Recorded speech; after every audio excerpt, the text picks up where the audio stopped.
Bismillahirrahmanirrahim. Assalamualaikum warahmatullahi wabarakatuh. Selamat pagi anak-anakku kelas 5. Ketemu lagi dengan Bu Guru dalam pelajaran Pendidikan Agama Islam dan Budi Pekerti. Sebelum kita masuk ke materi, mari kita berdoa bersama-sama dulu ya. Bismillahirrahmanirrahim. Rabbi zidni ilma warzuqni fahma. Amin. Oke, hari ini Bu Guru akan melanjutkan materi yang kemarin, yaitu materi Quran Surah Atin. Minggu kemarin kita telah belajar makna dan kandungan surat Atin ayat 1 dan 2. Hari ini kita akan melanjutkan dari ayat 2 sampai ayat 8.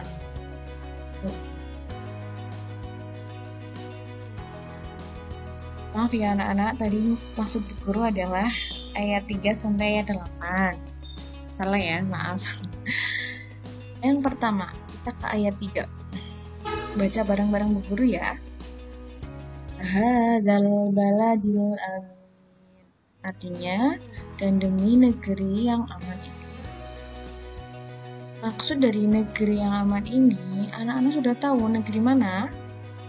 Ya, yang dimaksud negeri yang aman ini adalah kota Mekah. Apa dengan kota aman? Karena siapapun yang memasukinya terjaga keamanan dan keselamatannya. Kota Mekah juga disebut sebagai Ummul Qura dan tanah yang aman. Kota ini banyak menyimpan sejarah sejak zaman Nabi Ibrahim alaihissalam.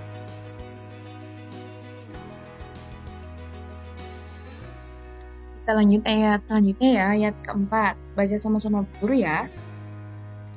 Laqad khalaqnal insana fi ahsani taqwim. Artinya, sesungguhnya kami telah menciptakan manusia dalam bentuk yang sebaik-baiknya. Allah menjadikan manusia dalam sebaik-baik bentuk. Manusia memiliki akal, jasmani, rohani, dan nafsu. Anggota tubuh yang serasi dan seimbang sehingga tampak indah, cantik, dan memudahkan untuk melakukan segala kegiatan. Coba anak-anak bisa membandingkan apa sih bedanya manusia dan makhluk Allah yang lain?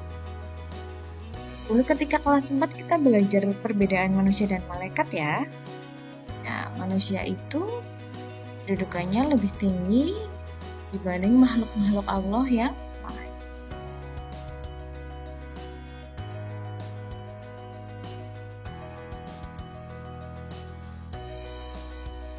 5.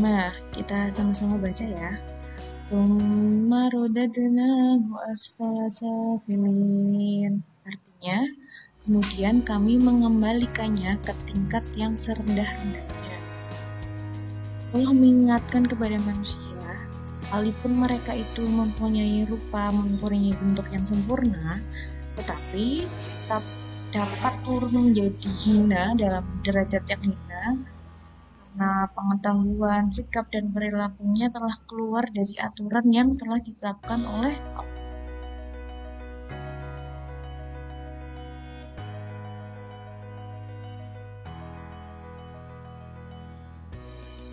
Kita lanjut ayat 6. Bersama-sama Bu Guru lagi, ayo kita baca. Lalladzina amanu wa 'amilus sholihati falahum ajrun ghairu mamnun. Artinya, kecuali orang-orang yang beriman dan mengerjakan amal soleh, maka baginya pahala yang tiada putus-putusnya.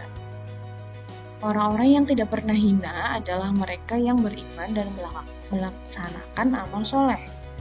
Orang yang demikian itu akan selamat dari kehinaan dunia dan akhirat. Berikut Bu Guru tampilkan beberapa contoh amal soleh yang bisa anak-anak lakukan dalam kehidupan sehari-hari ya. Yang pertama, berbakti kepada orang tua. Orang tua terutama ibu dan ayah kalian harus menjadi nomor 1 di hidup kalian ya. Orang tua itu tidak cuma ibu dan ayah, ada bu guru, ada pak guru, ada mbak.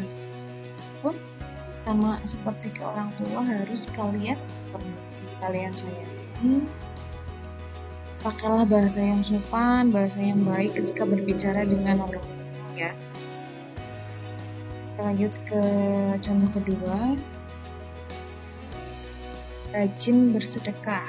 Anak silahkan kalian mulai latihan bersedekah walaupun sedikit, tapi istiqomah, yang penting ikhlas, tidak harus banyak. Ketiga, sama membersihkan tempat ibadah. Nah ini, selama tempat ibadah masih ada yang menggunakan, nanti kalian juga ikut mendapat pahalanya.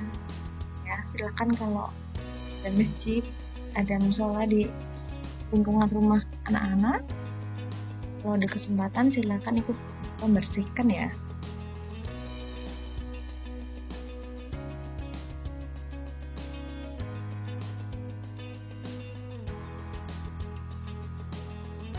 Selanjutnya kita ke ayat 7.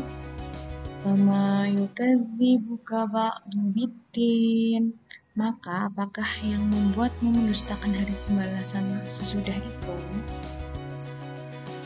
Pada hari kiamat nanti ada hari pembalasan, namanya Yaumul Jaza ya, terhadap perbuatan manusia yang baik dan yang buruk. Manusia seharusnya tidak meragukan adanya hari pembalasan, karena Allah sudah menunjukkan bukti-buktinya. Allah memberikan akal kepada manusia untuk berpikir tentang ciptaannya, untuk merasakan iman. Pertanyaan Allah itu untuk mengingatkan adanya hari kiamat agar manusia tidak lupa dan lalai sehingga terjerumus dalam dosa dan kehinaan. Selanjutnya ayat 8, ayat terakhir ya. Aisallahu biahkamil hakimin. Bukankah Allah adalah hakim yang paling adil? Allah yang memberi keputusan atas segala persoalan, dan pengadilan Allah adalah baik-baik pembuat keputusan. Allah Subhanahu wa Ta'ala Maha Pengasih kepada hamba-Nya. Ia senantiasa mengingatkan agar manusia tidak lupa diri. Jika ternyata manusia masih melakukan dosa, maka karena keadilannya manusia akan menanggung akibat atas dosanya itu. Allah Subhanahu wa Ta'ala juga telah menyiapkan kenikmatan bagi orang yang menjalankan syariatnya. Anak-anak tinggal memilih mau jadi manusia yang melakukan dosa dan akan menanggung akibatnya, atau manusia yang melakukan amal soleh dan akan menikmati kenikmatan yang Allah berikan. Kita akan memilih yang kedua ya. Insya Allah jadi manusia yang selalu beramal soleh, menyembah.